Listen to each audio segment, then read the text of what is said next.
Hi, hope everyone mining some fruit, and welcome back to the GG Over Easy podcast, the 3-year episode, 156. Insert like crazy stuff because we go all out on these. Oh, I absolutely did. In today's episode, Rob and I discuss New World Addiction is back. League of Legends Worlds is coming to an end. It's sick. Not only that, more esports. The CSGO event going on right now, competition, is sick. God of War Ragnarok coming out real soon. We're excited. Call of Duty Modern Warfare 2 just released. What are my thoughts on it? How's it performing? Because apparently it'll be doing numbers. Witcher announces some big news about Henry Cavill that I'm upset about, as well as other topics and Q&A. So if you want to listen to all that, stay tuned. But first, a review. I have it. My man. From Taylor J. It says, best podcast channel ever. Just been listening and watching you guys since the No Land Beyond review days. LOL. Absolutely love your guys' content and all the content you guys make. You guys have got me through some times, and I will always appreciate you and your amazing content, and yet you create for us viewers and listeners. Keep up all the great work! ! Well, thank you, Taylor, for that. Thank you. Hopefully you think about that or like about the podcast is in the same way after this episode. Mint Mobile offers premium wireless starting at just $15 a month. And now for the plot twist. Seriously, Mint Mobile just offers premium wireless for just $15 a month. So get premium wireless for just $15 a month and no expected plot twist at mintmobile.com/GG. That's mintmobile.com/GG. Seriously, you'll make your wallet very happy at mintmobile.com/GG.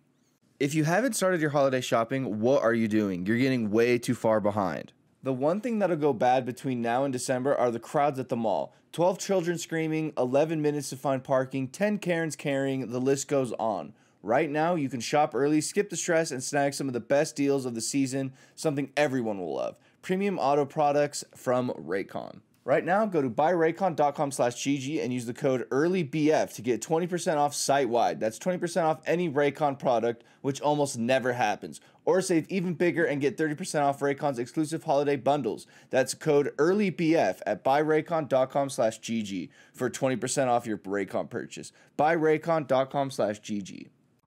I'm Felicia Day, and I'm the host of the official The Lord of the Rings, The Rings of Power podcast. In every episode, I'm going backstage for an all-access look at what it took to bring Middle-earth to life. I will be sharing juicy behind-the-scenes stories and processing all the holy crap moments with the members of the cast and crew. So if you want to deep dive into every episode, watch The Rings of Power on Prime Video and listen to all 8 episodes of the official The Lord of the Rings, The Rings of Power podcast for free on Amazon Music. Ladies and gentlemen, welcome back to the GG Over Easy podcast, episode 156, a.k.a. the big 3 years. Woo! 3-year podcast, dude. That's pretty crazy. We're out of the terrible twos. A lot has changed since the beginning of the podcast. A lot and not much, you know? Yeah, exactly. Like a ton has changed, but not a lot. Yeah, we started it in a pre-pandemic world. That is crazy. Yeah, and wild. The crazy thing is, now what, like a ninth of the podcast was ever recorded in person? Yeah. Doesn't feel like that. And then it's just... Anyway, we're here. 3 years later. And for the special episode, we're down a host. Blue's not here. Yeah, we decided to give Blue a holiday on the 3-year thing. So yeah, you guys are like, oh, sheesh, what are they going to do? Boom. We hope you enjoy. We at GG Over Easy believe in a healthy work environment, and if someone needs a day, go and have a day. You know, we like to think ourselves opposite of Elon, walking in Twitter and just pretty much we're like the opposite of the Try Guys. You know, we are kind of a free flowing type. I don't know anything about that. I don't know. Claire kind of watched them before, and then I heard about all the like drama because I guess the dude. I had a mod demon like freak out. She was like, I love the Try Guys. Like, what's happening? I was like, who the fuck are the Try Guys? Yeah, I guess. Well, for those that don't know, Try Guys, I know they originated from BuzzFeed, and they did stuff with that, and then they like, branched off, and made their own thing called the Try Guys, and are widely successful. So good for them. Do they just try things? Something like, I think that's what they did at BuzzFeed first. Like that's where it started. Like I think they'd be like, trying the a $1 burger versus a $2,000 burger, and then be like an article and something like that. Yeah. Oh. I'm I sure think. at some point I've watched that through the Yeah. algorithm. Back when BuzzFeed videos were like all over the place. Like Yeah. So they separated, doing well for themselves, until slight problem. One of the Try Guy members, I don't know their names, I'm gonna be honest, came out like cheating on his wife, which is like, oh man, that's bad not in cool. itself. But apparently the big part of it too is like this guy is essentially formed his personality around being like a husband and loving his wife. Like one of those guys, you know, like John Mulaney, you know? Like Yeah. like his humor and all of his stuff used to be all about his wife and loving his wife and having a great relationship. And so I guess this guy was very similar. Oops, cheating on his wife with somebody at like their office too. So it doesn't help. Yeah, which is like a double entendre. Yeah. That's what So we call that. that whole thing imploded. Can't dip your pen in the company ink. It's something my father always told me. So, Mr. Fruit, you're safe. Okay, good. Claire will be nice to know that. I'll let her know. Don't worry, babe. His stance is you got nothing to worry about. Yeah, nothing to worry about. I can respect what you guys have built over there. So yeah, realistically though, I guess Blue just has a vet appointment and a doctor appointment or something. He could make it. We hope Boomy and yourself are cool. So episode they're just 157 checking. is going to pop off because it's the return of all of us. Yeah. That's how we so- start off the third year. Yeah. Yeah, I like that. So look forward to that. Will he come back for the Yeah, third year? Will he come? Will he Maybe come this is a sign of things to come. It's not. It's not. It's not. Don't take that like. Yeah, wait. Now hold on. So yeah, thanks everybody for joining us and for being with us for so long. Even if you haven't been with us for that long, and even those who evidently, as we found with like a review and stuff, some of you have actually just found us through the podcast and stuff, which is cool. Which is very cool. Thanks for chilling with us. Thanks for letting us do this for as long as we have. And Yeah. here's hopefully to many more. Yeah. Speaking of many more, though, Oh. there are so many Call of Duties, and yet the newest one is the biggest release ever. What? Is it really? Big. So I believe the just second more biggest gamers launch now. was Right? But here's the thing: the second biggest launch. Can you guess what it is? Like the one it just overtook. It's got to be Vanguard. No. Or like something stupid. Modern Warfare 2? Like that first Modern Warfare 2? No, but close. The OG Modern Warfare? Nope. Going the wrong way. Modern Warfare 3. Yeah. Modern Warfare 3 was huge though. Well, that was the yeah, first you game gotta that I think could go to too- midnight release and buy it myself. When you gotta think too, like the sequel to Modern Warfare 2 at the time, which was like, you know, The tits. Yeah. The best. So It was the best. even with all these Call of Duty since, I mean, that's over 10 years ago, right? Like 11 I years had ago or just something. turned 18 or 17, I think, for Modern Warfare 3. So something like that. Yeah, and so with all that considered, nothing had overthrown it until, ironically, Modern Warfare 2, but not that Modern Warfare 2, the new Modern Warfare 2 2. 2-2. Right. Yeah, apparently an insane release. I think day one, I think they said like $830 million. Just insane. Oh my god. And Warzone hasn't even released yet. So can I didn't buy it, but I got a code. Do they count those or no? I'm assuming so. Yeah, like because I'm assuming day one it includes like just all copies purchased. So if you pre-purchased it, you know it technically buys it. Whatever you've already No, bought. but It. I got a code. Like I was given. Oh, a you code. got a code? Then no, that Yeah, I was given a code. that doesn't count. No. Okay. So I haven't played it yet though, so I have like zero opinion. I got the campaign early, which I thought was kind of smart for Call of Duty to do because when the 100%. Call of Duty comes out, it's like, oh, I'm just hopping into multiplayer. I'm not playing the Yeah. campaign. But to release the campaign like 2 weeks early gives people like a reason to play it. So I actually thought that was actually kind of cool. yeah, and I would have actually done it because apparently it's like a really good campaign too. I think that's part of it is like they always struggle doing campaigns because like apparently it's like they put a lot of work into it and this one's really sick, but they do that with a lot of other ones and the problem is just that they release and everyone's like, well, myself included, I'm just going to multiplayer first. So Yeah. yeah, instead they released it a week early. You get all those people out of the way, and it kind of whets their appetite a little sooner. Exactly. But I was a DJ and grinded in Overwatch too, so that's why I didn't play. I was there with you, losing Elo. I actually played some games last night. Oh, how'd they go? 4 and 5. So like not great, but not bad. But then we went to CS and then we won. So all was right. I played 10 Overwatch games, and in the same time I played half a CS:GO match. Yeah, exactly. Pretty much. But yeah, Modern Warfare 2 is out, and I gotta say, it kind of hits. And by kind of hits, Really? I mean it plays really well. I'm not gonna lie. Yeah. I haven't played it at all. And I guess I shouldn't have listened to Crafty because like the first day he played it, he was like, "It's a game." So like the first person I had heard from it was like, and then I think I saw you tweet. Well, like the more I the played camo it, grinder well, yeah, the better or camo something? grind's a little bit better.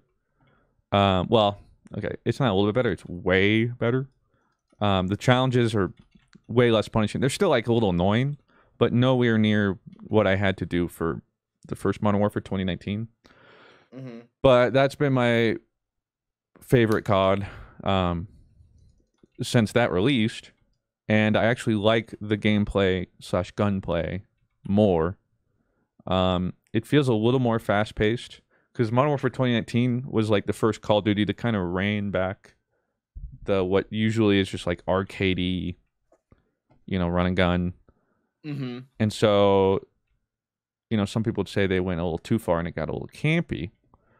But this one, I mean, you still could camp if you wanted to. I mean, every Call of Duty you can, but it doesn't feel like it's the best way to play, or most people are playing that way, because part of it's the gunplay, part of it's the maps.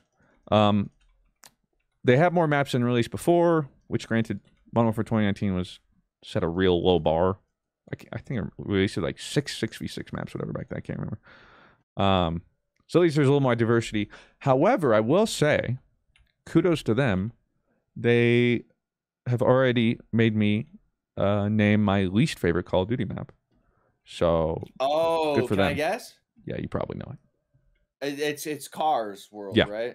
Yeah, it's what it might as well be I've heard- called, frankly. Yeah, I've heard. Well, I just know it as Cars because I think I saw a clip of Doc and them. yeah, and they were just and Lupo. And then I had lunch with Heron, and he was talking about the Call of Duty and how much fun he was having. And he was like, "But there's that one map that I hate so much." I don't know what they were thinking. Why is it so polarizingly bad? It's when I tell you the map is a line, that's the map. There are no routes. Like typical arena shooter maps are like, 3 lanes, right? This is just a bridge. It's just a bridge with cars on it. You spawn on one side, the team spawns on the other. That's it. And it's also so small, and it's just like, it's bad. And the bizarre part is they pulled it from an invasion / ground war map. And there are so many better places to pull from that map. Like, why was that what they're like? Yeah, let's use this for the 6. It's boggling. Yeah, it's just such a bad map, I'll be honest. But everything else, I like it. They also have a cool thing too when you max out a level now. They still have Gunsmith again. Gunsmith is sweet. Although apparently they need to like fix it. Almost everyone's running no attachments on guns. Because apparently attachments actually just like make everything so much worse. Make everything worse? Yeah. So they might want to get on that. But once you max a weapon, you can actually now, there's called weapon tuning. And you can get an attachment. Let's say the attachment's like some hipfire grip that gives you increased hipfire, like sprint to fire time and hipfire spread. Well, you can now tune each attachment individually more specifically. So like if you want it to be way more better aiming from the hip spread than, faster to fire, you can like literally tune sliders on the X and Y axis to decide like how much you want to go into it. So that'll be cool when they make it so that attachments are actually worth it. Yes, Rob. Is there prestiging? I don't believe so. They still haven't brought that back. See, that is like Yeah, You're preaching to the choir, man. Yeah, like why? Like I would just like to know why like that is taken out. Like that doesn't, I feel, do anything negative or I don't know. I don't think so either, but clearly something's telling them. So what do you they do don't when you care. get to 60? Like what is the, you just go to like level 1,000, 15 million? Like Well, 55 is the max. It's like Momo for 2019, and then you just stay there. And then when the new season launches, it's like 55 to like 100 again or 110. And then when the season ends, you go So back it's to like light 55. Yeah, pretty much. Yeah, that's a good way to put it. So, yeah, I don't know why. I mean, it's a good question. I don't know. That's weird. Yeah, I would like to know their reasoning behind that. That's very odd. But that do be how they're doing it. So, doesn't say, judging by numbers, you know, I think it's not really impacting much for him. Yeah. So yeah, game as a whole is really fun. Want to do the camo grind. The master camo this time seems more worth it too than Damascus anyway. What's it called? I want to see what it looks like. Well, there's two. So there's Polyatomic, and then there's Orion. I'm not sure if there's video yet of Orion, but it's kind of Damascus-y. It's slightly animated. Oh, it looks like a galaxy. Yeah. And like then I they're- actually think I like Polyatomic more, which is what you get before that. And yeah, I think I like that one more. But obviously, if I got Orion, I would just use it to flex. Pardon your regularly scheduled podcast listening for this short ad break. I'm Felicia Day, and I'm the host of the official The Lord of the Rings, The Rings of Power podcast. In every episode, I'm going backstage for an all-access look at what it took to bring Middle-earth to life. I'll even have the first full breakdown of the incredible season finale with the series showrunners, J.D. Payne and Patrick McKay. I will be sharing juicy behind-the-scenes stories and processing all the holy crap moments with the members of the cast and crew. Numenor has got to be the most amazing thing ever, and we wanted it to just be the greatest kingdom of men that ever existed. The elves are arrogant and vain. They're not beyond being corrupted. Can I just say, watching Owen Arthur eat in his full regalia is the most hilarious thing. So if you want to deep dive into every episode, watch The Rings of Power on Prime Video and listen to all 8 episodes of the official The Lord of the Rings, The Rings of Power podcast for free on Amazon Music. Download the Amazon Music app now. Have you started your holiday shopping yet? No? You know most gifts don't go bad, right? So what are you doing? Right now you can shop early, skip the stress, and snag some of the best deals on the season on something everybody loves. Premium audio products from Raycon. Raycon just sent me their new gaming headset and earbuds, and let me tell you, I can't hear anything other than the new Call of Duty and soon to be God of War. When you're looking for a gift everyone needs or a stocking stuffer that's not a candle for once, Raycons are the way to go. Their wireless earbuds, headphones, and speakers offer premium sound, useful features, and an all-custom, comfortable fit, and up to 54 hours of battery life. And as the person gifting them, you gotta love that they start off at half the price of other premium audio brands. Plus, Raycon makes it easy with holiday gift guides for everyone in your life. Mom, dad, coworker, fitness lover, or now the gamer. So right now, go to buyraycon.com/GG and use code EARLYBF to get 20% off site-wide. That's 20% off any Raycon product, which almost never happens. Or save even bigger and get 30% off Raycon's exclusive holiday bundles. That's code EARLYBF at buyraycon.com/GG for 20% off your Raycon purchase. Buyraycon.com/GG. Trying to see if I can see what it looks like.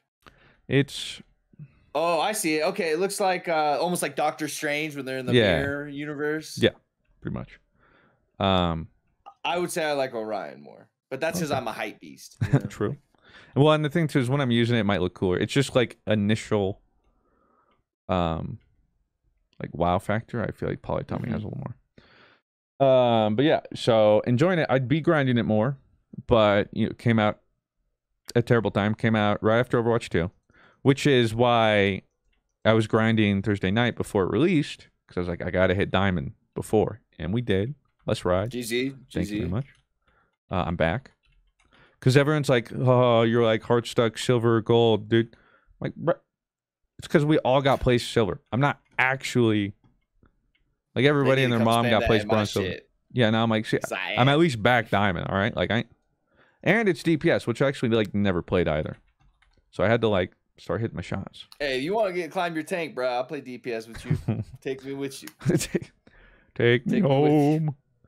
Well, I do. The problem is I don't know, because that's my problem with Overwatch. I think we talked about it, how the different roles right now aren't going to get you more comp points.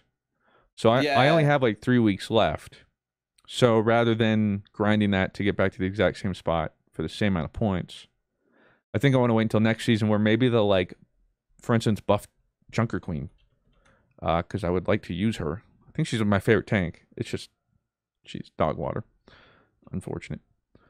I just really hate the ranking system. I hate the 7 games and win thing. Like, I get why they do it. It probably makes me play more games, honestly.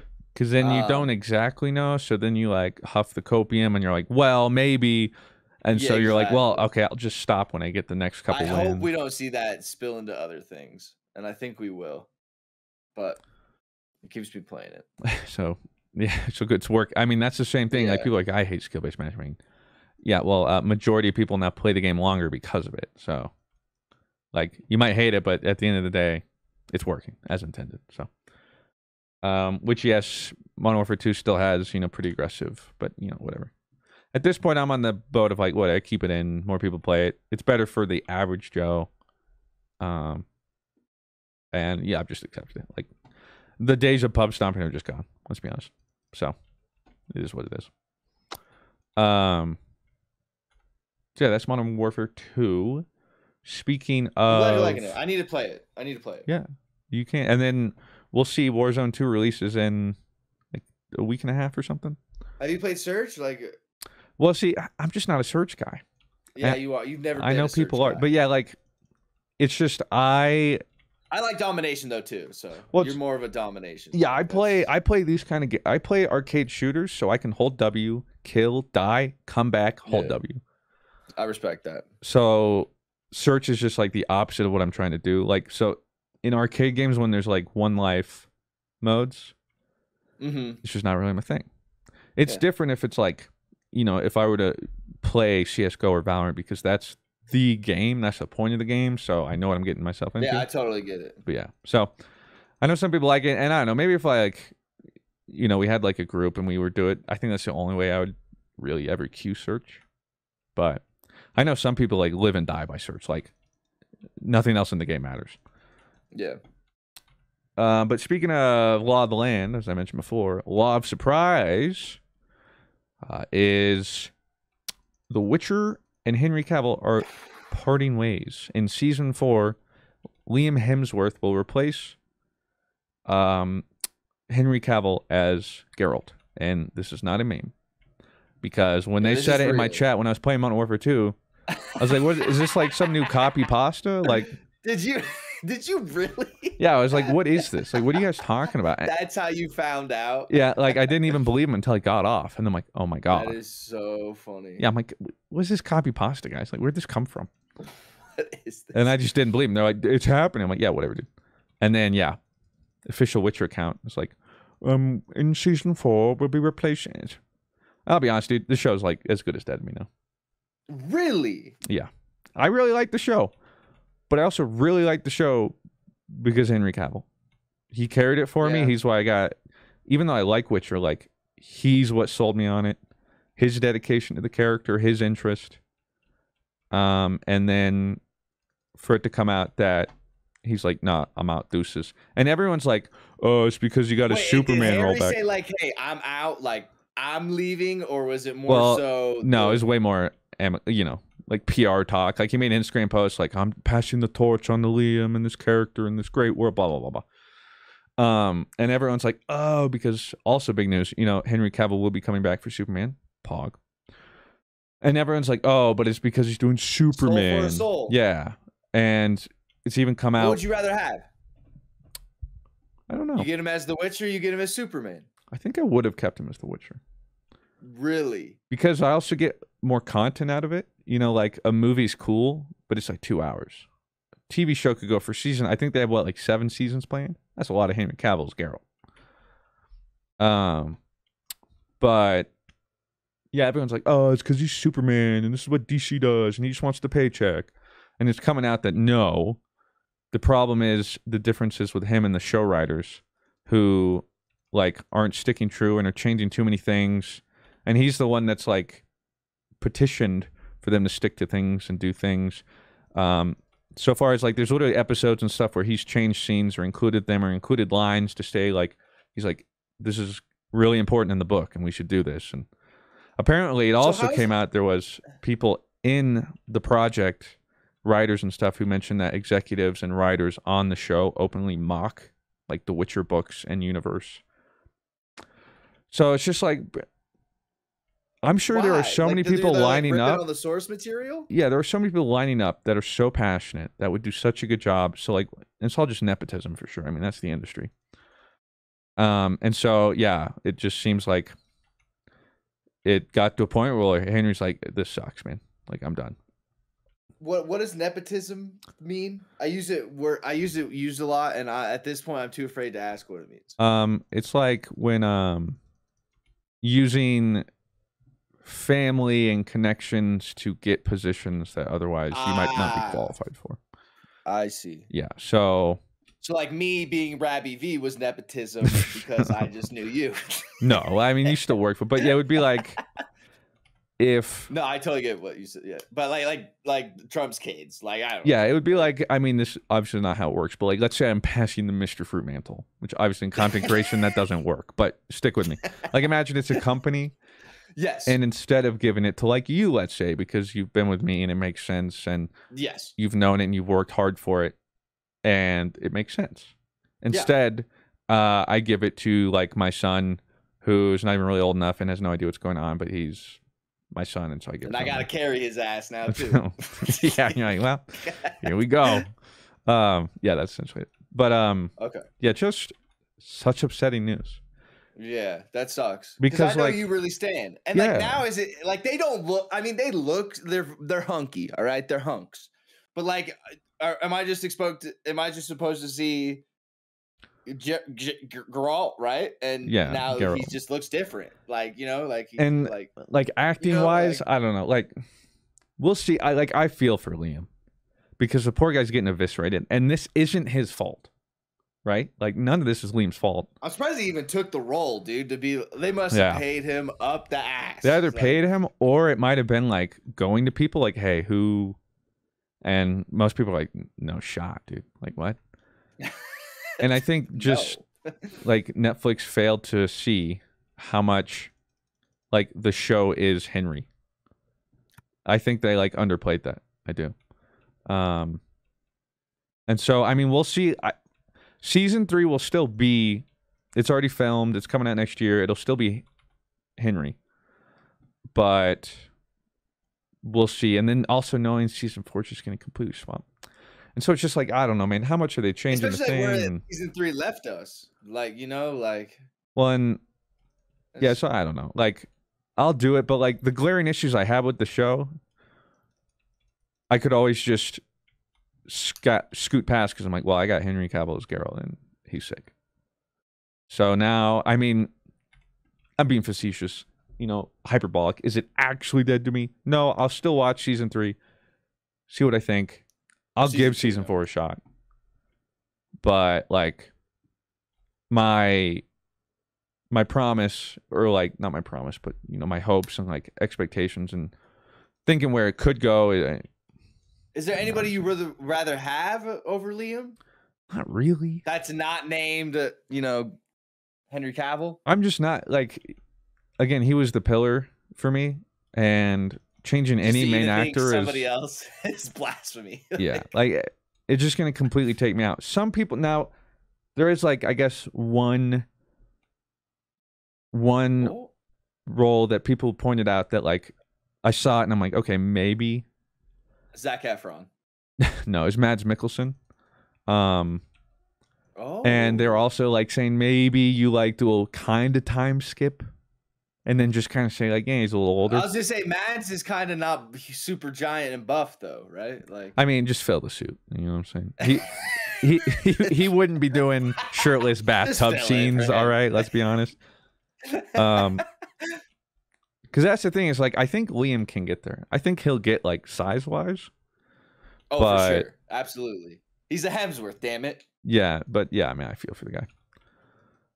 Because now, anyway, too, he's just going to be under so much scrutiny. It could be the best performance of his life, and still there will be people that are... Chris Hemsworth would have been great. You'd see the Thor, like maybe like kind of, yeah, and like I don't know, like that's kind of thing with Liam. I have yet to see them in really stoic roles. Like Chris and I haven't seen much of Liam, I have to admit, but Chris is usually a little more lighthearted, easygoing, which isn't to say that like his acting range couldn't play it. It's one of those like I just know Liam as Miley's ex, so true. That's what I know him. Oh, he's in Hunger Games.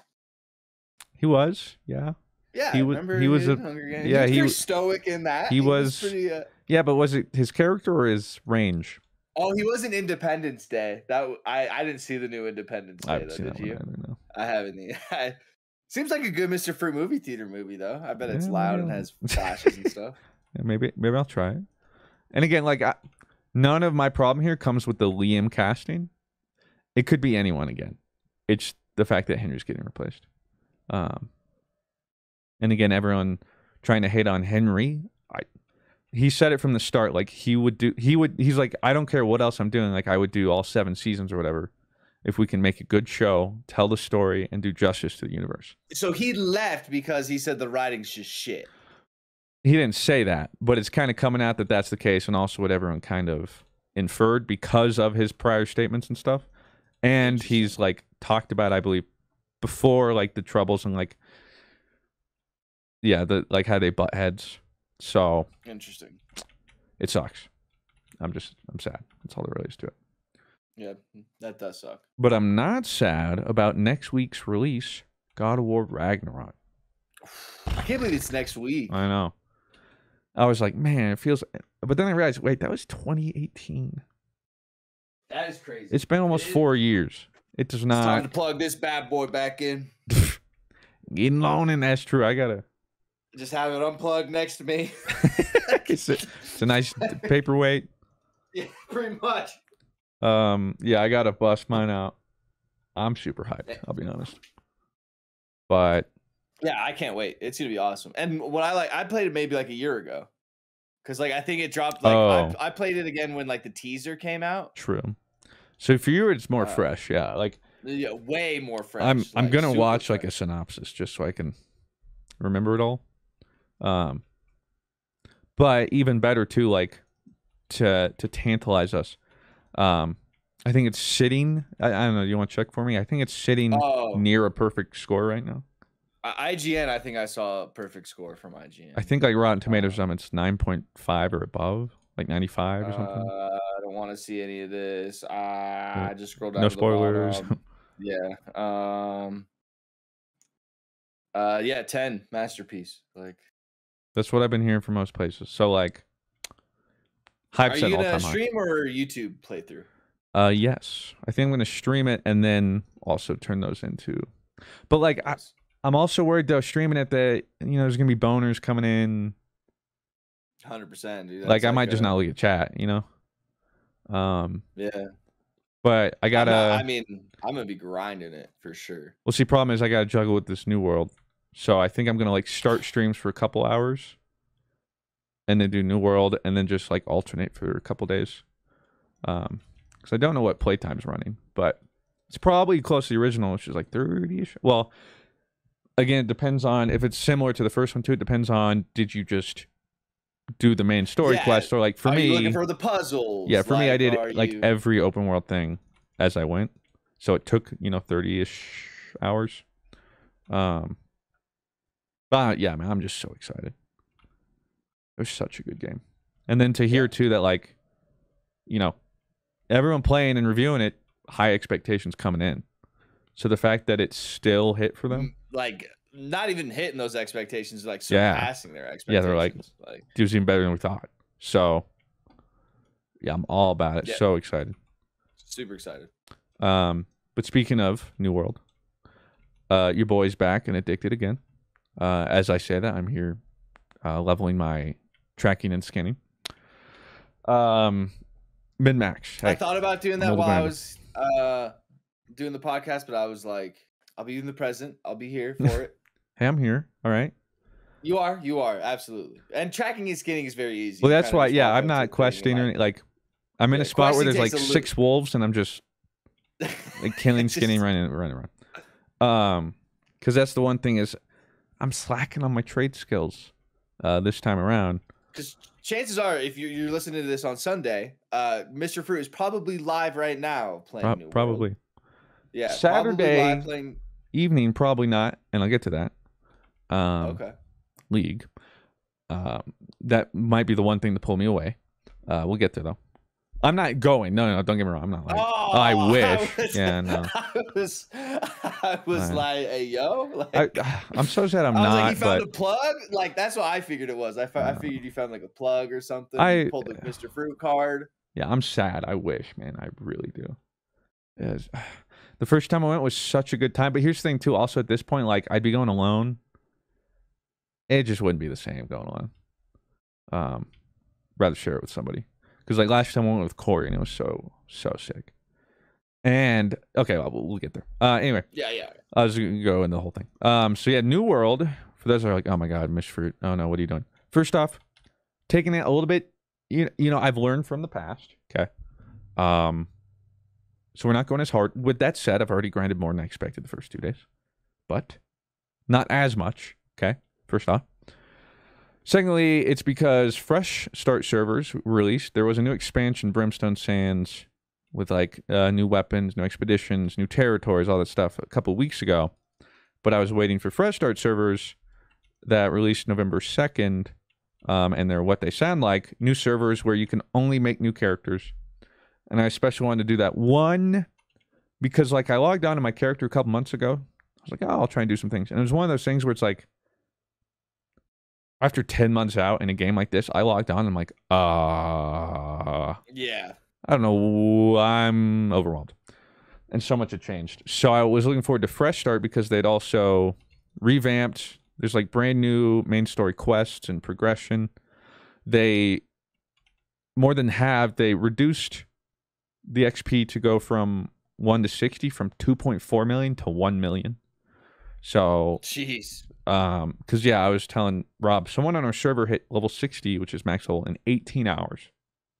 If you guys remember me talking about it before, I was like the second person on our server when New World released to hit 60. And that was, I think, 2.5 weeks in with over like 300 hours or something. Something stupid. So yeah, like the difference is night and day. And so I'm enjoying it because it doesn't feel, it's not nearly as grindy. Like just going It's through. just enough grindy though. Yeah, but like instead of like I hit 35, I have all the quests done. I need to do town faction boards for 15 levels. Now, Absolutely. if you just do the main story and the side quests as you go, you'll hit 60. Easily. So, that's been very nice. But also pogging too because I was worried. I'm like, how am I going to grind this? And I don't know if I can make content on it again. Maybe I can stream it. My boy Gothalion, hooked me up and got me in on the event they're doing. It's called Return to Eternum. So I'm getting sponsored for it. So now when I'm being a little more degenerate, I'm like, okay. Shout out Amazon. Yeah, thank you, Amazon. Your call to action, by the way, was great the other day. Thank you. I thought you nailed your call to Thank you. action. Everyone's like, dude, he's reading the script. Top of my head, right? That was really good. Yeah, thank you. It shows the kind of content creator you are in a space where It shows I'm content committed. creators like that are hard to find. Yeah. You know, you sponsor me and it's not just a throwaway for me, all right? Certainly not when Maybe some, maybe. well, so doing that, there's this Return to a Tournament event where there's 4 invite only fresh start servers. We're in one of them called, the server name's Death.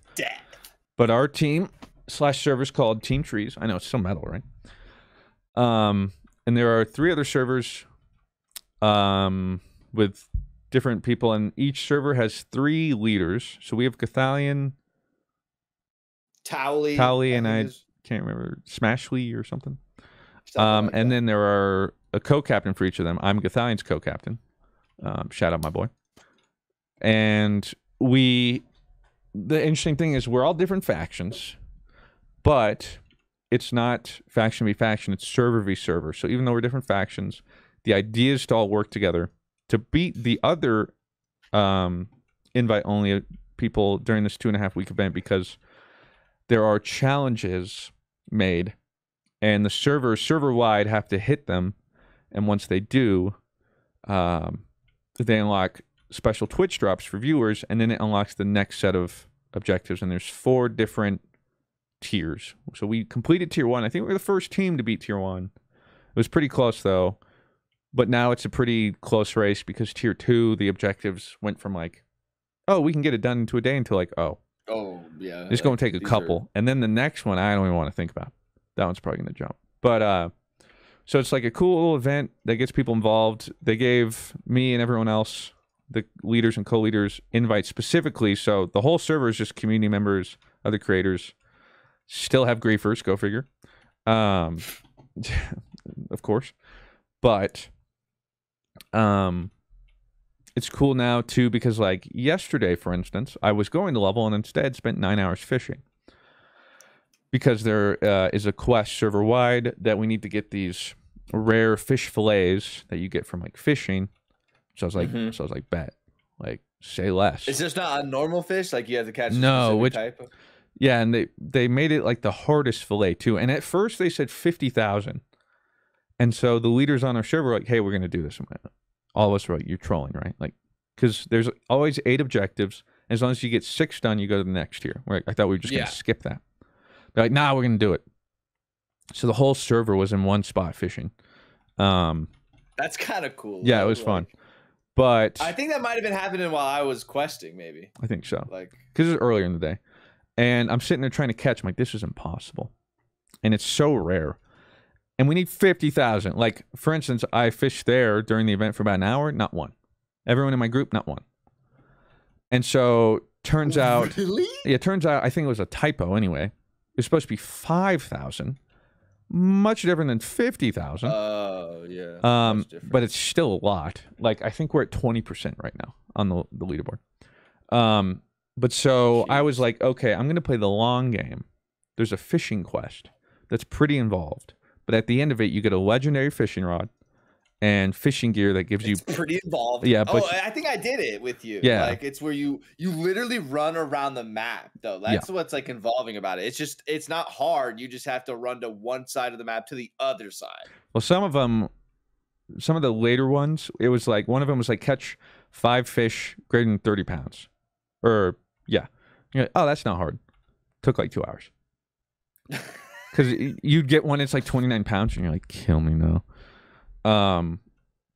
But gotta catch a hog, though. You know? Yeah, but I was gonna be fishing anyway, so like it was. But the idea was not in that one specific spot right now, but leveling to get better at it. So in the future, when I get it done, it'll be easier. And I'm assuming either the next tier or the last tier will have something to do with fishing again. I'll be ready. Yeah, you'll be ready. That makes sense, though. That's you, like, prepping, you know? Yeah, so I was like, big brain. So my little prepper. So I started it. I'm like, all right, this won't be too bad. Well, it took me 9 hours. But I beat it, and then the funny thing is, all the gear you get at the end, though, you can't use until you're max level. So now the next step is get max level, so then I can use it. But I already hit level 100 fishing.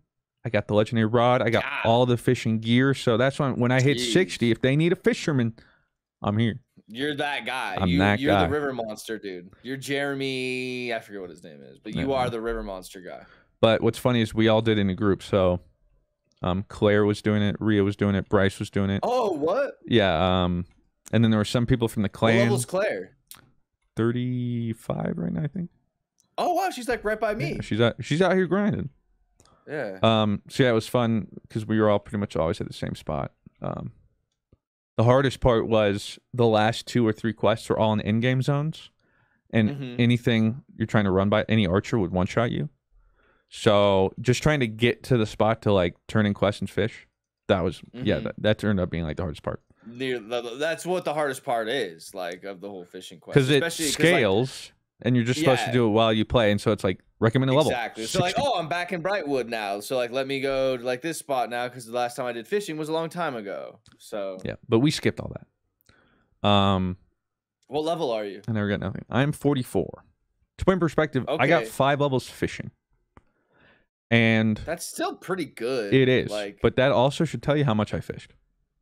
Yeah, that is a lot of fishing. It was just from fishing and turning into fishing quests. And so yeah, the last fishing quest to get the legendary rod is hit level 100. I was already level 96 because I just had to fish so much. Yeah, dude. First day I played, I got into like the zone. I was just kind of like just going, and then you get in that like, flow the next state, day, the grind state. Yeah, and then the next day, the CS games were just too good. I played for like 3 hours while I watched one of the sets. The other sets needed my full attention. Well, that's why I was like, you were like, I'm gonna get on after the CS game, and then when you didn't, I was like, he's watching it. Like they're too good. Pardon your regularly scheduled podcast listening for this short ad break. Mint Mobile offers premium wireless just starting at $15 a month. And now for the plot twist. There isn't one. Seriously. Mint Mobile has just premium wireless for just $15 a month. There's no tapping you into a 2-year contract or opening the bill to find all these crazy fees. There's no luring you with all these free subscriptions to streaming services that you'll forget to cancel and be charged full price for. There's none of that. They showed me that I could save up to $45 by switching to their Mint Mobile plans. For anyone who hates their phone bill, Mint Mobile offers premium wireless for just $15 a month. Mint Mobile gives you the best rate, whether you're buying for one or family. And at Mint, families start at 2 lines. So what are you guys waiting for? Get premium wireless for just $15 a month and no expected plot twists at mintmobile.com/GG. That's mintmobile.com/GG. Seriously, you'll make everybody, including your wallet, very happy at mintmobile.com/GG. Thank you, Mint Mobile, for sponsoring this podcast and saving our viewers lots of money. Well, no. So what happened is we were gonna watch. I was gonna play after the CS game. Watch the CS game with Benny, and I was like, God, now I want to queue. So I queued won. We won 16-14. And then by the time we were done with that, the other match had started. And then that match was like, okay, we know like who's gonna win. Like this one doesn't matter for my pick'ems. I'll just like quest New World. So I think I quested New World for about like 2.5 hours. But I'm on right now. Because like I did the point now where it's like I literally did all the side quests, main quests I could in I guess what is this place? Windsward. So it's like I need to do Brightwood like side quests and main quests. So like I need to like discover all the things. So right now I'm just running to like the things. But 36 I feel like is pretty decent. That's not bad.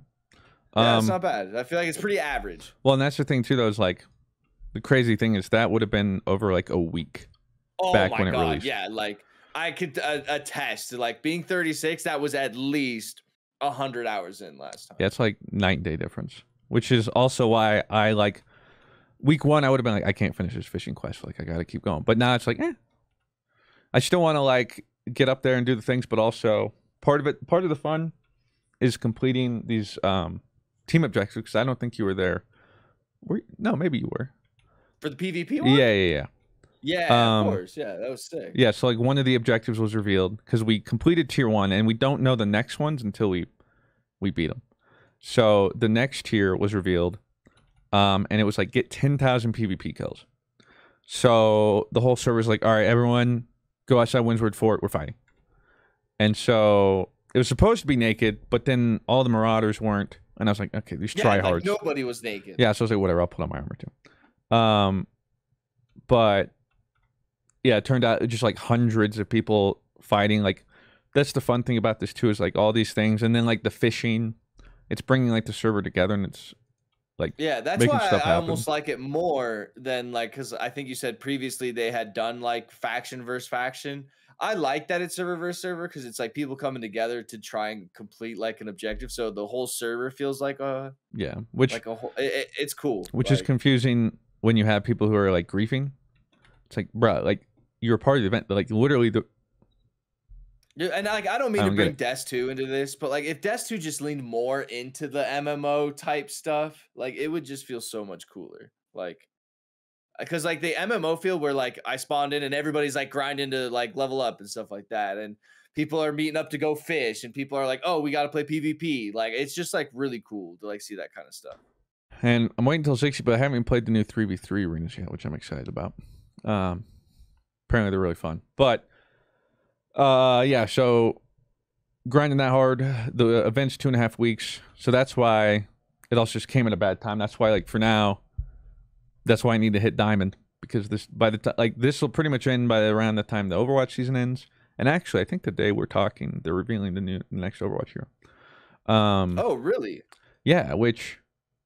Would you like to guess? Support. Well, I already tank, know. or... Oh, That's what I was gonna say. Is like, I'll say who it is, but then if they don't end up revealing it, I'm in trouble. So, I won't say. yeah, but then like we also have stands that are live right now. Yeah, also true. So, yeah, I don't know. Wouldn't it be crazy if it was something? I'm gonna guess tank. That's my guess. I don't know. Like, I truly don't know. Like, that would be my guess. I'll just say this: if I were a betting man, I'd say money on the line. But you didn't hear that from me. Okay. Okay. So yeah, back on New World Grind. It's sick. Good having everyone back too. And that's also why I'm hoping people will stick around, because like that was the thing with the first New World Grind. I was just eventually alone because the grind from 1 to 60 was grueling. And so most people, rightfully, you and almost global servers anyway. 52. Yeah. About out at 52. Most players in New World, not just a server. Which was 142 hours, I think it was. Like on my Steam played. Maybe some of that was AFK to stay in the server, but safe to say a lot of that was actually playing. But yeah, it's pretty like bizarre. 95%. But ultimately, now that it's easier too, like just like that, like it's not so much like, oh, you haven't been on for like the past 2 hours. Well, like, see ya. Like that's it. You might as well have not I hadn't played played in a whole year. Yeah. So, because like some people are asking me like, oh, well, like, are you gonna play after the event? Honestly, I want to. Yeah, I always like the dailies game. and stuff. Well, that's what Like, I'm if saying. you're, Like the 3v3 arenas, and then once we get, there's the in-game outpost rush PvP mode. Because like, to a certain extent, yeah, like they'll get to a point where like, there's only so much to do, or like things. But I mean, I wanted to. The only reason I stopped playing New World in the beginning, anyway, was because I hit 60 so fast, maxed out on things. And nobody else was 60. No one else was 60, so I was alone. And then on top of that, like for instance, like the in-game PvP mode at the time was disabled because it was bugged. Outpost rush. Other things hadn't been implemented yet, and then on top of that, that's when there was like gold exploits and bots everywhere. Oh yeah, bad. So like all the progress I would make to try and make money just like immediately gets null and void. So I was like, man, and then, again, I'm all out there. And then on top of that, also, yeah, I'd been grinding like 400 hours in 30 days. So I was like, what the fudge am I doing? But yeah, like realistically, it is something I could just throw in every now and then. I'm not gonna like, it's not gonna be a game once I hit 16 max out that I play all the time, but like, yeah, every other like, day or an hour here, hour there. Okay, Rob, you want to do like the Armind, like, or whatever the level 60 thing is? I'm like, yeah, sure, like, why not? Yeah. Like, after we play some Overwatch, Like Overwatch, I can play. Yeah, you know what I mean. Like, I'd be way more willing to also play the game long term if friends are playing it. Because that just goes for pretty much any game. It's sick. If you want to watch Rob, me, the whole gang, we've been grinding on stream. By the time you hear this, still grinding. And again, the event goes until November 18th, which is nice because that day event ends. So that morning, you know what I'm doing? Booting up Scarlet and Violet because it releases that day. Yeah, that's what Joey was saying. Grinding Scarlet and Violet. But that's also why it's like, I went from Overwatch 2 grind to Modern Warfare 2 grind to New World grind to God of War Ragnarok grind to Scarlet and Violet grind. It's all just coming together at the same time, of course. So to tie back into why you're not playing New World on Saturday. Yeah. Yeah, let me hear that. So League of Legends World Finals. oh, And I can't wait. yeah, I'm so excited. I had tickets pulled up, by the way, if you want to make a bad decision. I can only imagine. $1,200 for 2 tickets each. For like, so, and it's probably what, like nosebleeds? No, it's actually 106, section 106. But Yeah, so 1,200 actually- a ticket, dude? Like what? Yeah, like No chance, man.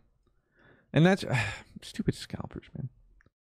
In a different world, I'm flying out right now, but unlucky because we're recording it Friday. There's Saturday, and I'm upset too because I think the games are going to be so good because this Worlds I think has probably been the best ever because aside from one quarterfinals, which was Rogue, the Europe team, every set has just you watch a set and you're like, that's the greatest set of League I've ever seen. And then the next one happens, you're like, that might be the greatest set of League I've ever seen.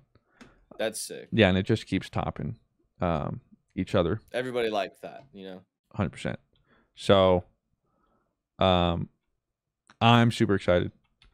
Games are going to be good. And so that's why, yeah, that might be the one thing that I'm like, you know what? Okay. Half a day. I just got to watch League, right? Got to understand. Yeah, I mean, you know me, like I am a fan of League esports. I just don't know how to play the game. I like watching it though. I may like not know what the hell is going on in the intricate, like, oh my god, he just Azir walled off the team, so he walled off the Anunu. But that it's called the Shurima Shuffle. Oh, really? Yeah, it's like a really Faker mechanical did, like an Azir, like he dashed and then like walled, and everyone's like, oh, Faker's so sick. Like, I think Faker might have been the one to like make it prominent, and they called it the Shurima Shuffle. But it's like a really mechanical play when you're playing Azir. That one of his abilities is you dash to you, like he summons sand soldiers. That's what he does. Yes, that's like his main thing. So no, remember I locked Azir one time. Oh, and yeah. Like, Rob, you are going to have. You're so lost. he's just not. He doesn't play like any other champion. But so one of his abilities is summon a sand soldier. One of his other abilities is he can dash to the sand soldier. And his other ability is he can move his sand soldiers.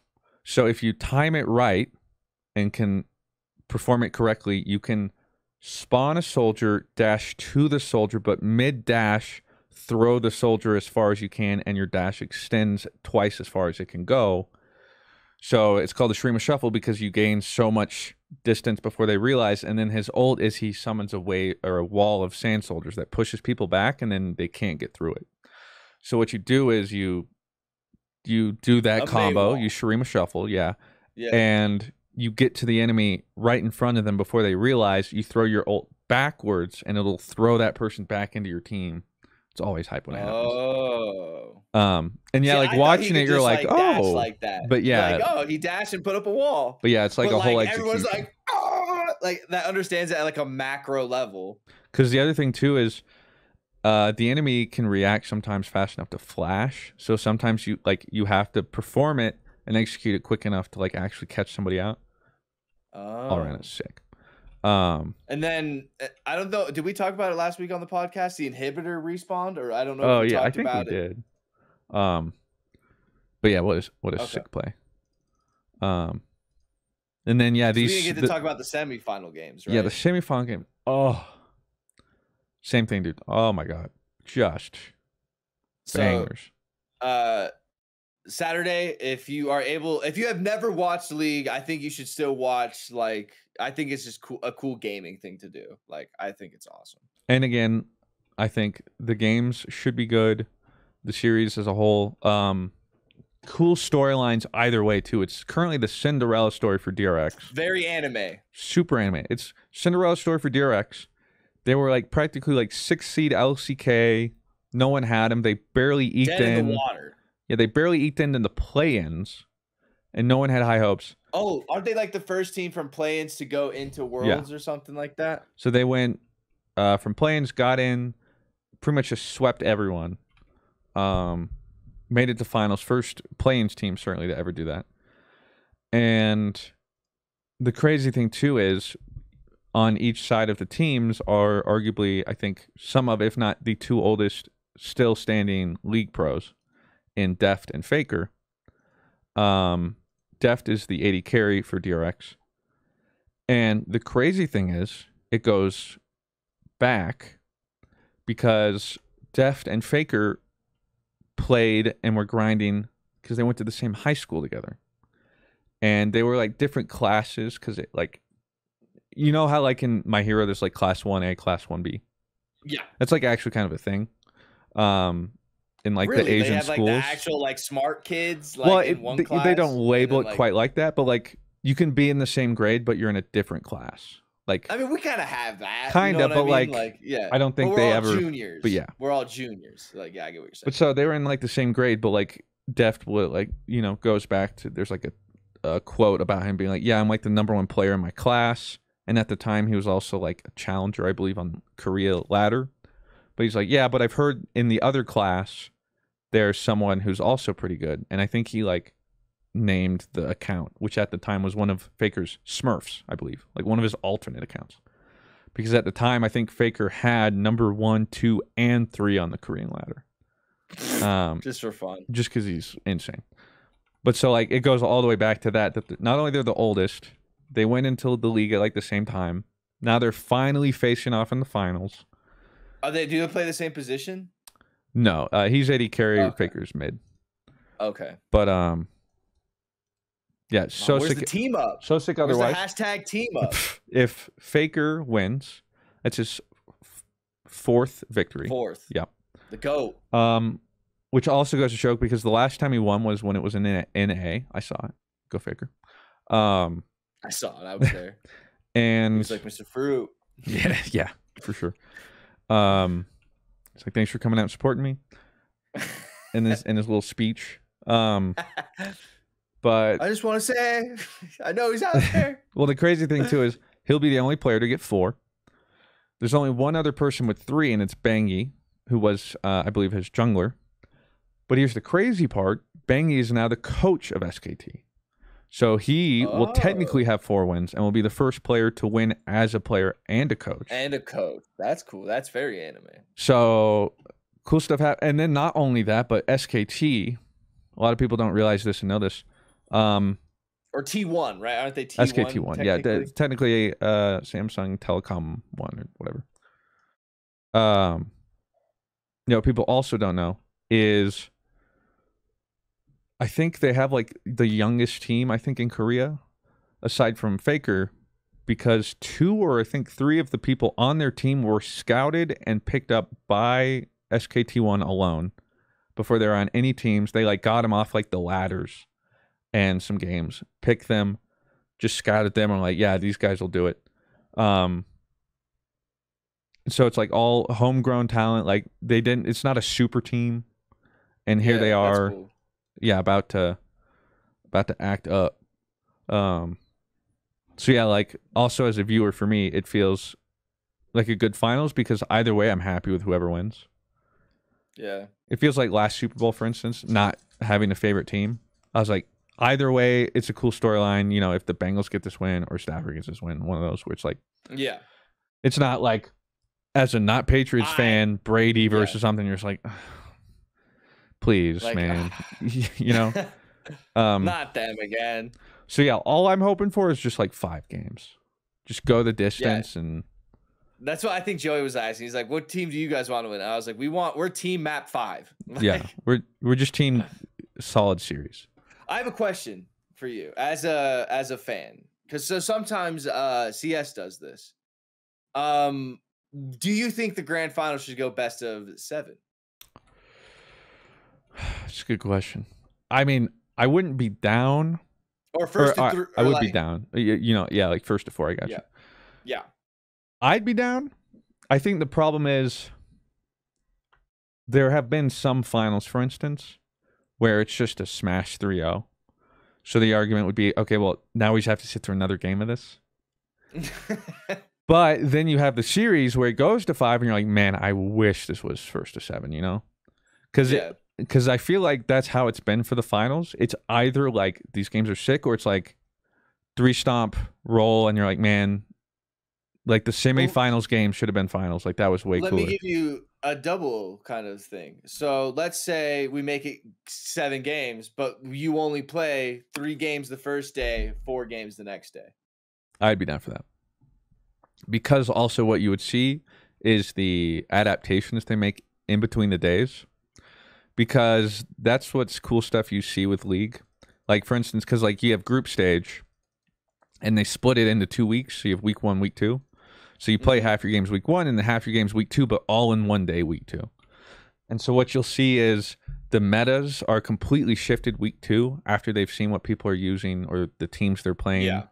And then you see weird meta counter picks that like no one would see coming, but specifically because they've scouted or like adapted.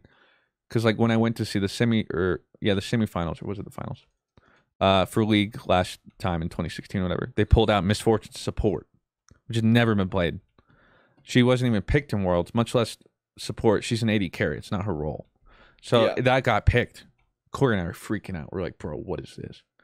And again, that was like an adaptation that otherwise they would have never used. So yeah, I'd be all for that because yeah, the difference between day 1 and day 2 could be so much different.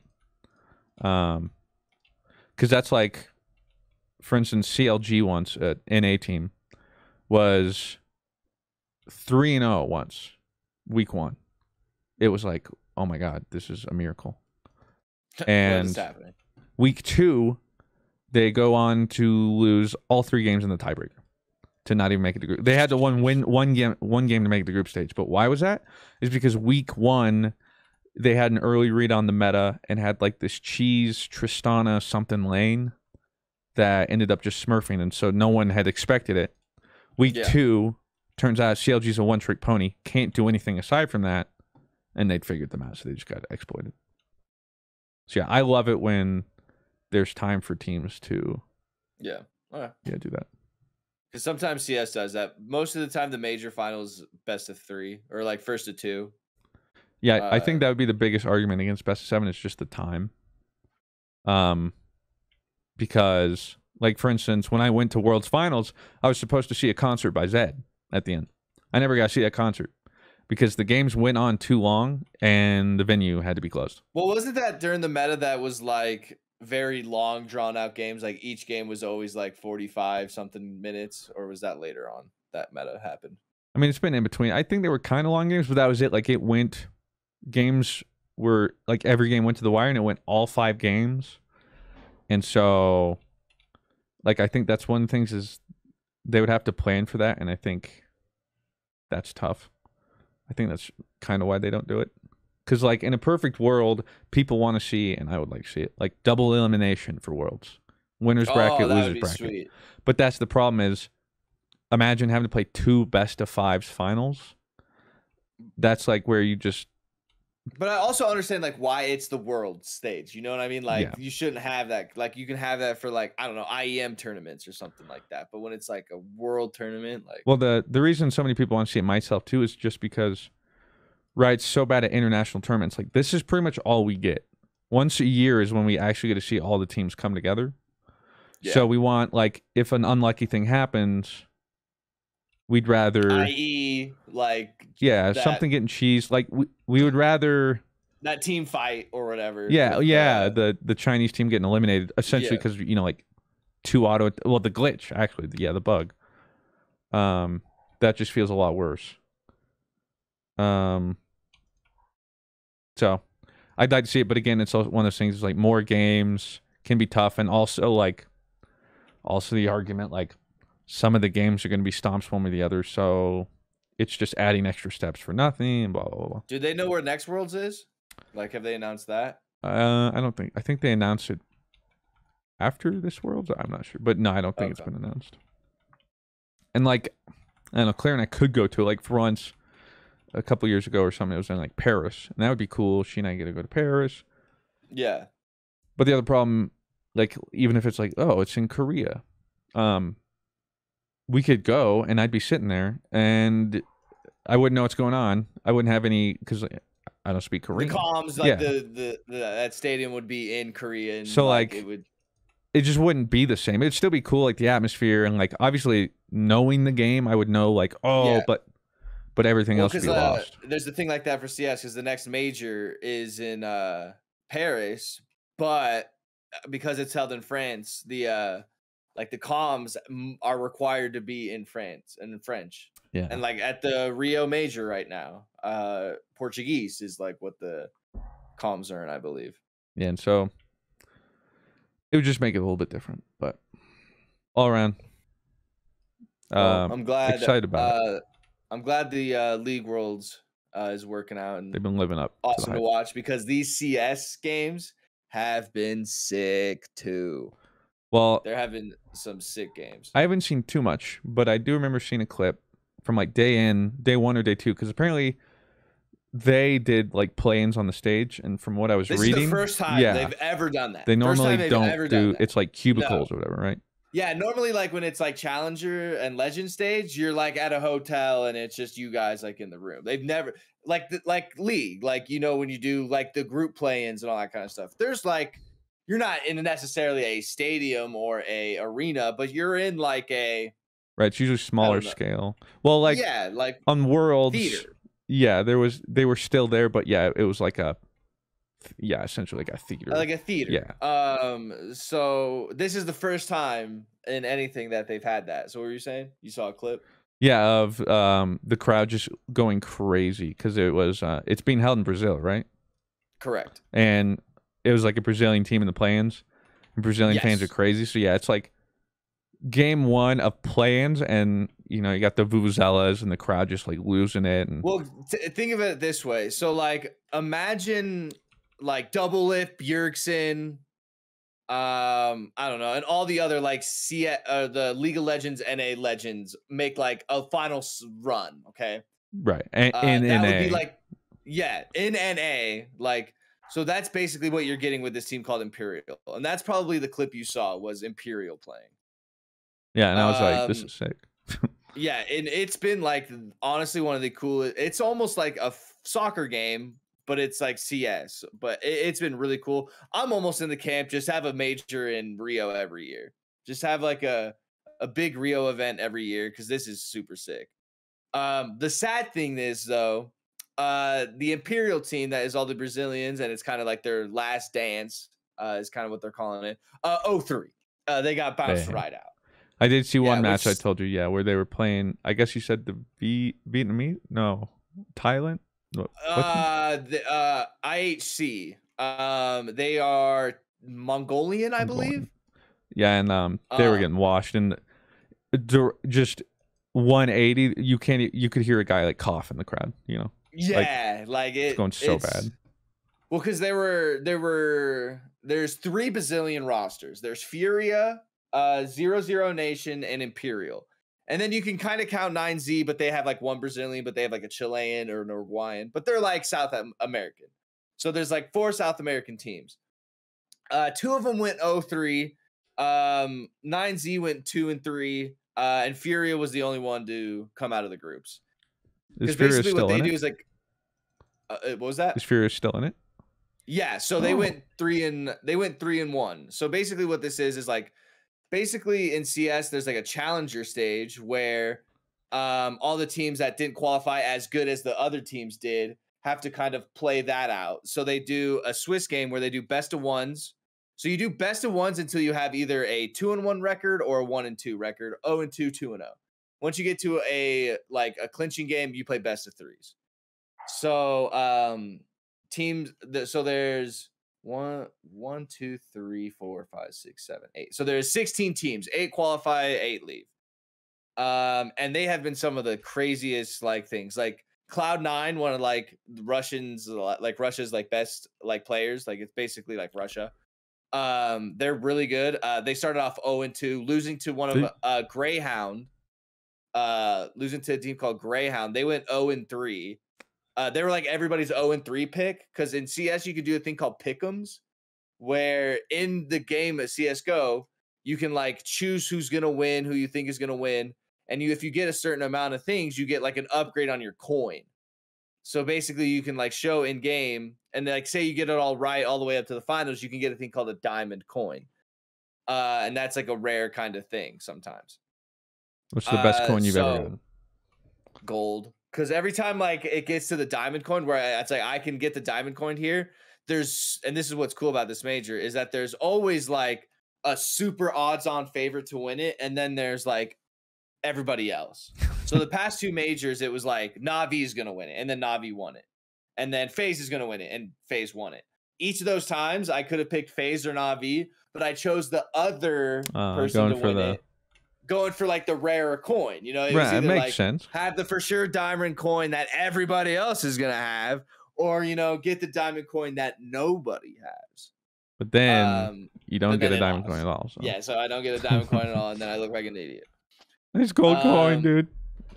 And I don't know why like League of Legends doesn't do something like that. Like I think that'd be something really cool. They do have pick'ems online, but it's not like through the client. Like it's no, but if you because like there's nothing specifically or like uniquely tied to it, but depending on how much you get right, you can get like in-game currency, or like if you get them perfect, you get a legendary skin of your choice, which is like the rarest.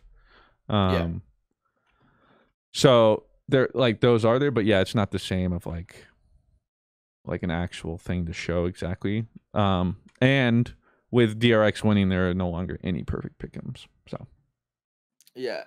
So with then that was a challenger stage this week. Now this week coming up starting tomorrow, is the legend stage. Now that's where like all the best teams have been waiting because like they are like they qualified better. So there are some banger matchups, dude. And like this is like the first time where it's like there's not really a favorite. Like sure, like FaZe, I guess, and Na'Vi would be like what you think, but like it's really close. Like it's gonna be a super interesting CS tournament. I think it's gonna be like one of the best esports tournaments in general, just because of the atmosphere that Brazil has brought to it. Are they in knockout stage yet? No, so this is the legend stage. So basically everyone is back to 0-0 and everybody plays. So like you don't play everybody though. So like for example, is it like league with pools? No, so it's called a Swiss bracket. So like Mouse and Liquid play tomorrow. So if Mouse wins and goes 1-0, they play another 1-0, right? Mouse would play another 1-0, Liquid will play another 0-1. Hey. In the next thing. Back in my day, Pokemon was Swiss rounds, so.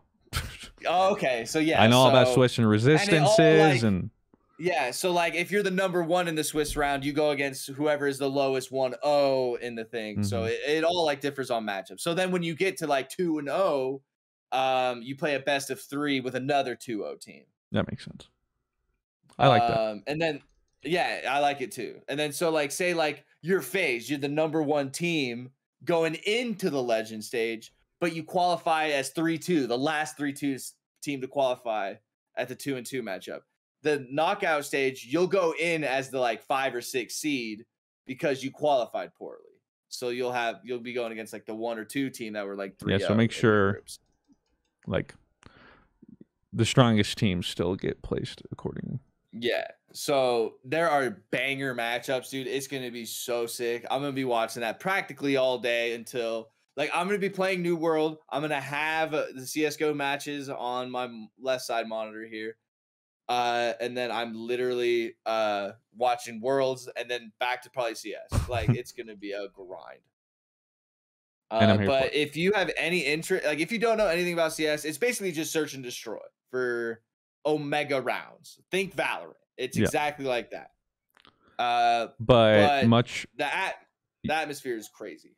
Yeah, the reason CSGO is such, and will always be, I think, a prominent esport is because it's so simple. It's so easy to understand what's happening. Because like Valorant is still popular. People really like it.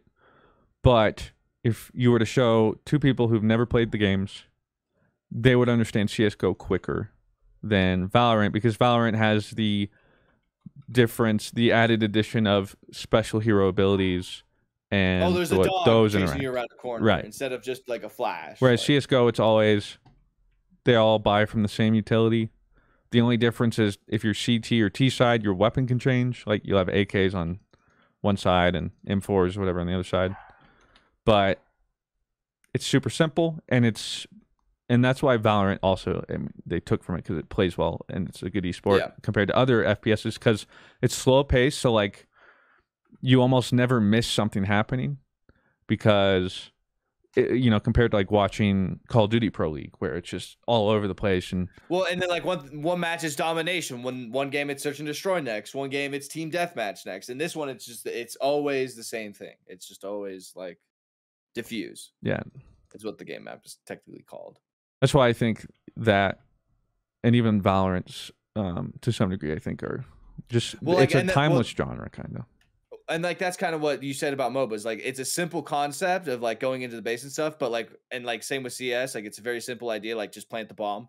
But there's very little like micro and macro like things to learn that like separate you from just being a new viewer doesn't understand that they're trying to control a spray pattern. They just see him shooting a gun, or like lining up smokes and peeking, all that kind of stuff. They're just like, oh, I get it. It's a gun, and they shoot him, and they die, and now they're out for the run. Exactly. And then exactly with like kind of the faker play, it's like, oh, no, that is tech, like to get there even. Like you can watch and be like, oh, yeah, you got him. Cool. But then the more you know, the more you can either appreciate it or, understand the more nuances. But yeah, I think it's why they make for better games because you can boil it down to something more simple. Like League, there's 2 teams of 5. They're just trying to get to the other's base and destroy it. So yeah, esports are sick. But yeah, watch the major. It's really sick. ESL, I think like CS:GO on Twitch. Thank you ESL for sponsoring this podcast. Yeah, onlookers. Aside from that, I think we actually hit everything we wrote down. That's the 3-year surprise. Have you been keeping up with Andor? Have you caught up? I think we're only like episode 5. 9. Yeah. Okay. I want to. Well, the thing is, I don't not like it. It's just. Oh. Well, I haven't really watched anything. But at the time, it was Rings of Power and House of Dragons like finale, and then we went on a trip and stuff. So those just had precedence. It's the one that had to take the. Yeah. But no, like I'm super enjoying it. I think it's sick. So yeah, it's just a matter of now catching up. Well, and then that's the problem too. Like, I'm not watching anything now because I was either grinding Overwatch or now I'm No Life in New World. So I'm just a degenerate gremlin right now. That's what it boils down to. Even Dado comes in here. He's like, dude, you're gaming.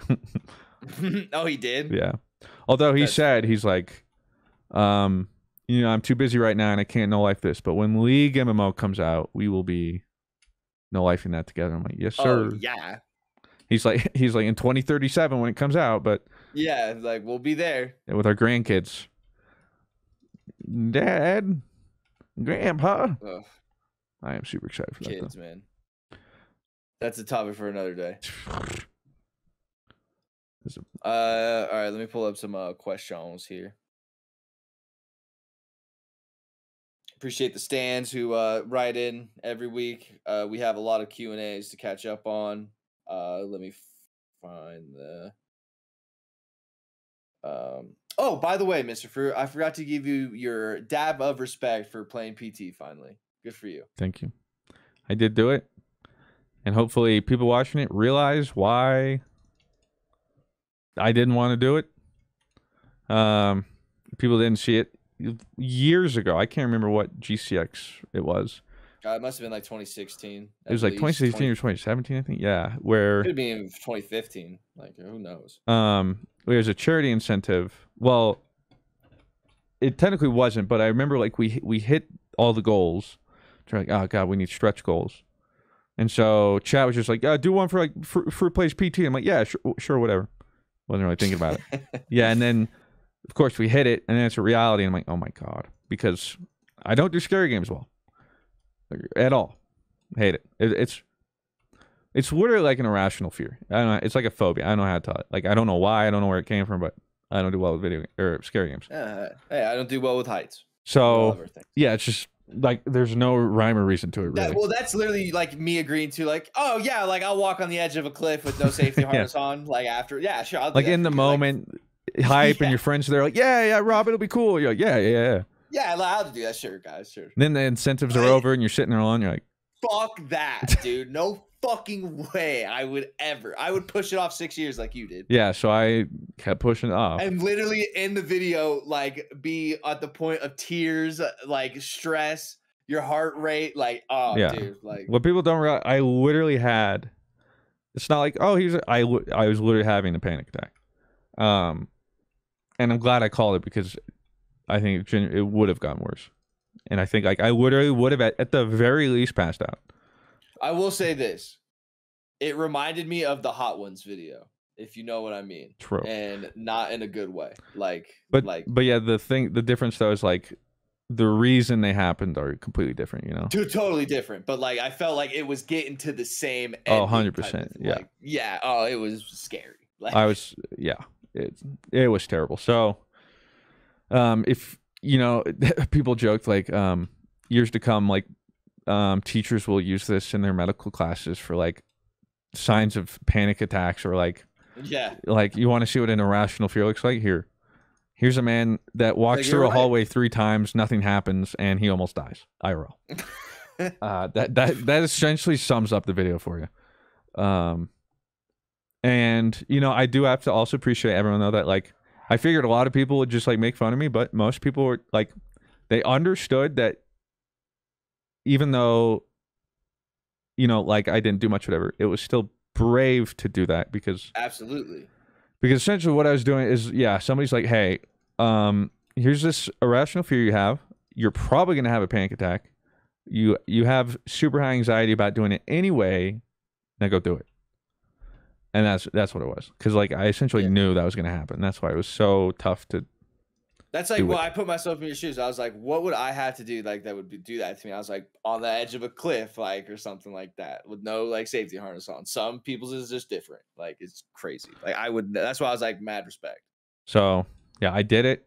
I lasted as long as I could too. I didn't just boot it up. Now I will say, like I think I didn't see your message until later, and some people pointed out like I guess I started in the middle of a save. You did, yes. But like again, too, I know nothing about PT because why would I watch anything about PT? That's why I was hoping you saw my message before. I was like, make sure you look up a video that like you wipe that save or something. Because I think years ago I had started a save with a buddy that was like. But see, for me, I didn't know, so like, oh, this is just where it starts. Sure. Exactly. Like, well, I mean, you wake up in a room, like you would think. Like, yeah. So I was like, oh yeah. You know what I found out what PT stands for? Do you know? Nope. Playable test demo. Oh. That's what PT demo, playable test demo stood for. Easy enough. Yeah. Sometimes it's the simplest answer. We'll start with a question here from Bud. It says, if you were to have any personalized vehicle from a movie, what would it be? That can be the DeLorean from Back to the Future, the Dark Star from Top Gun, the TIE Fighter from Star Wars, a Batmobile, etc. It says mine would be the F-22 Raptor. Those are the jets that Iron Man had to dogfight in Iron Man 1. I wouldn't do that because I wouldn't be able to pilot it.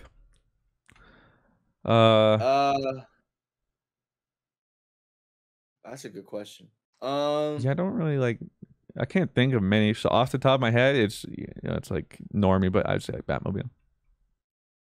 Which Batmobile though? Like which? Like are you talking like the 1969? No, I'm talking like Dark Knight, the tank one from Dark Knight. Because the first part is I know how to drive it. It's a car, you know. It's not a jet. Like that thing's a tank. True, but it makes sense compared to fly jet. And it has like AI, self-driving. I'd probably have like Kit from Knight Rider, a talking car, like, or like maybe like one of the Transformers, like Bumblebee or Optimus. But I don't want like a giant Ford truck or like. Well, they're a transformer. They can transform what you want. Yeah, can I like have? But Optimus is known for being like a giant Mack truck. Like I don't want a Mack truck. All my homies hate Optimus. Can I have Optimus? Get Slipstream. He's always like a cool sports car. Okay, yeah, I'll have Slipstream. Or I like who's the jet one in that one? Smokescreen or something like that, or Starscream or something. Maybe one of the Transformers, but I'll say Bumblebee, just kind of for. Well, the good news, if it's a Transformer, you wouldn't have to pilot or drive it yourself. So. Yeah. Except I do think like when you're in the Transformer and in car form, okay. So I've always thought about this debate. You're in car form, okay, Transformer. Wow, Bumblebee. Thanks for I'm in it. This is so cool. And Bumblebee transforms. Okay. Yeah. Do you get smushed in like the grinding of the gears, or do they know like, oh, well, humans there? I'm trying to. I think they did it in the movie. He does. Well, I think it is a matter of like the way they transform keeps you, because like they'll like grab you by the hand or whatever. I can't remember exactly, but yeah, I'm assuming technical magic they just kind of like do it around you, like yeah. Like, all right. No, they're just like, please, no. Yeah, exactly. Space says, hi everyone. This is my first question as a new supporter. I have loved the Dream Team and Mr. Fruit's content since I was in high school. I was 14 and now I'm 19. GG easy to all the good content over the years. Now for my question, do you think what is cooler, magic or martial arts in fiction? I always do tend to really like martial art, the interpretation of martial arts in like a super fictitious world, like where it can be like, stretched really far. Yeah, I think so. I think I would agree because it's easier to, I think part of it is it's easier to ground, even though it's fiction, like understand, either be impressed by or like notice on a scale when, like martial arts, or because like if you even think about it, like Dragon Ball is an extension of martial arts. Magic can be cool, but I feel like I guess I would say when people who box. I would say when magic is done well, I think it's probably my preferred. But when magic's not so good, like magic has a way bigger peaks and valleys, I feel like. Whereas martial arts, like you would say Witcher's magic more than martial arts. Absolutely. Well, no, it's a combination, because like technically aside from Witcher, no one, unless you're a sorcerer or sorceress, it's martial arts. And even Geralt uses martial arts in a lot of his fights with his sword. That was the thing, is people complained about we didn't see much signes, I believe is what they're called, which is like magical signs that he can use.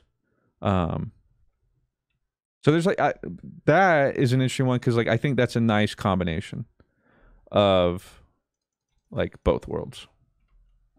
Yeah. So we're both on team martial arts. I think so. Mark Versay says this has been a hot debate, and I'm not sure if it's been asked or not. In an all single player game, would you prefer a smaller install but require the user to be online all the time, or a much larger install and allow offline play? Let's go larger install. I think offline play is important. Yeah. Like I think people should be able to play offline, especially like when I grew up. Like there was a big time in my life where but like the world is so different from when I was. Yeah, I mean, I literally didn't play an online game until Halo 3. Yeah, I didn't play it all until I think I was like in 5th grade, and I think kids are playing online games at like 5, like now. You know what I mean? I mean, as soon as you have a phone, you can play an online game. Yeah, geez. But like, yeah, I think having the option to play, unless it's like an online MMO, like a New World. But if you're saying a single player game, like God of War. Exactly. And people don't realize too. God of War required you to be online? No. To play it? Okay. But people don't realize too, playing Halo 3 and paying like $20 a month just to play online.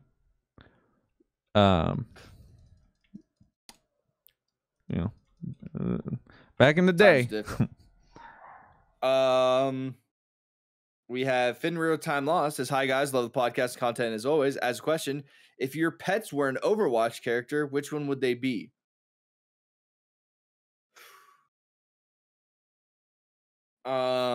I feel like Albus would be May, because May just seems kind of nice and very sweet. Appa's Junkrat. He's a loose cannon. And he's all over the place. Good. Yeah, like it's pretty good. And Willow would be like Widowmaker or Sombra, like kind of spicy, but like also probably Widowmaker more so, I would say, but very like kind and sweet, but she's got a spicy side. Yeah. I would say Olive's like Widowmaker, because Widowmaker seems very standoffish and sassy. And yeah, that's definitely Olive. But we'll let you in if you're like True. you know what I mean? Like, ride or die with Talon, but everyone else. Yeah. In this case. But yeah, now that I think of Appa as Junkrat, I don't think I can ever look at Junkrat the same now. Yeah, like he is Junkrat. Now you gotta get him like a Junkrat collar or something. Chives says, "Hey guys, it's been a minute since I asked a question, but have you guys seen the first episode of Chainsaw Man? I watched it last night and it was gas. Also, have you watched any Baruto? I started it recently and it's really not as bad as everyone says it is."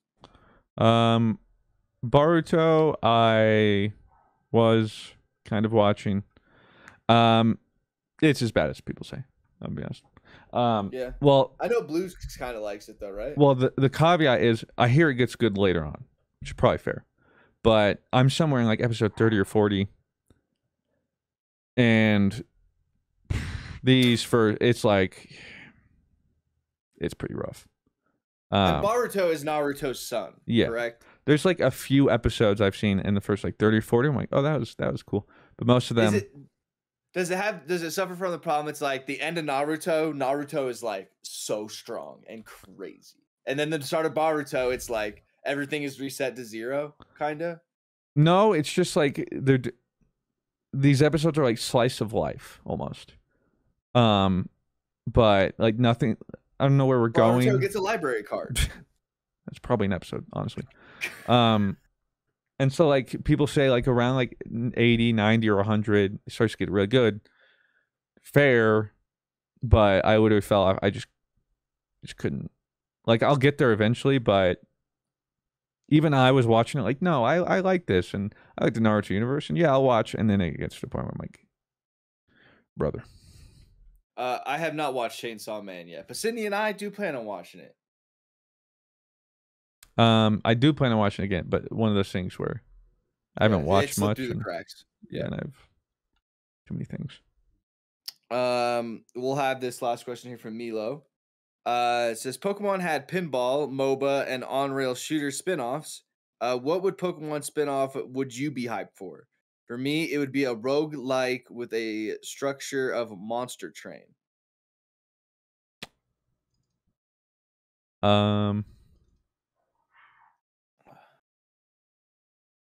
It's a Pokemon tactical shooter 5v5.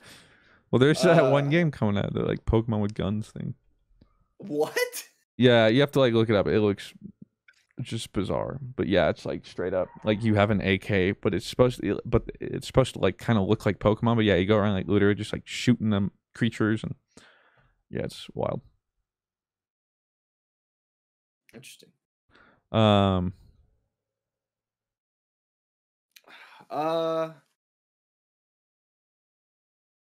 don't want to say like Pokemon MOBA, but that would be kind of cool. Well, we got.